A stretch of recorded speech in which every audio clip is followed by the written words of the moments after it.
Hi friends, double star Prabhas కల్కి 2898 AD మూవీతో సంచలనమైన రికార్డులతో దుమ్ము దులిపేస్తున్నారన్నమాట. అస్సలు పాజిటివ్ టాక్తో పాటు కలెక్షన్స్, బీభత్సమైన కలెక్షన్స్ అయితే రాబోతుంది ఈ చిత్రం. ఫస్ట్ డే 200 కోట్ల గ్రాస్ మార్కును అందుకోలేదన్న చిన్నపాటి నిరాశ తప్ప అద్భుతమైన కలెక్షన్ అయితే రాబట్టిందనమాట. ఫస్ట్ డే వచ్చేసి 96.16 కోట్ల షేర్ కలెక్షన్ రాబట్టింది వరల్డ్ వైడ్గా. 183.20 కోట్ల గ్రాస్ కలెక్షన్ రాబట్టి టాప్ 3లో నిలిచింది. టాప్ 1లో RRR మూవీ ఉండగా టాప్ 2లో బాహుబలి 2 ఉంది.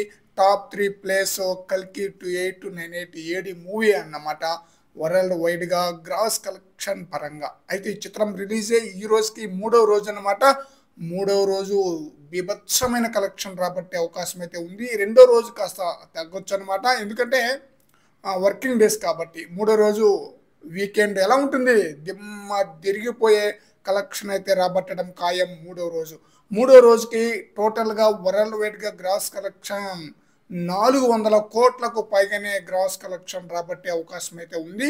అలాగే టాలీవుడ్ చరిత్రలోనే ఒకే ఒక్కడిగా నిలిచిపోయాడు ప్రభాస్. ఎలా అంటే తను నటించిన 2 సినిమాలు కూడా టాలీవుడ్లో 40 కోట్ల షేర్ మార్కును అందుకుని రికార్డులతో దుమ్ము దులిపేశారని చెప్పాలి. ఏ హీరో కూడా సాధ్యం కాలేదని చెప్పాలి వరుసగా 40 కోట్ల షేర్ మార్కును అందుకోవటం అనేది. ఆ 2 చిత్రాలు వచ్చేసి సలార్ మూవీ వచ్చేసి టాలీవుడ్లో 46.33 కోట్ల షేర్ కలెక్షన్ రాబట్టగా, కల్కి మూవీ వచ్చేసి 43.36 కోట్ల షేర్ కలెక్షన్ రాబట్టి చరిత్రలో ఒకే ఒక్కడిగా నిలిచిపోయాడు ప్రభాస్.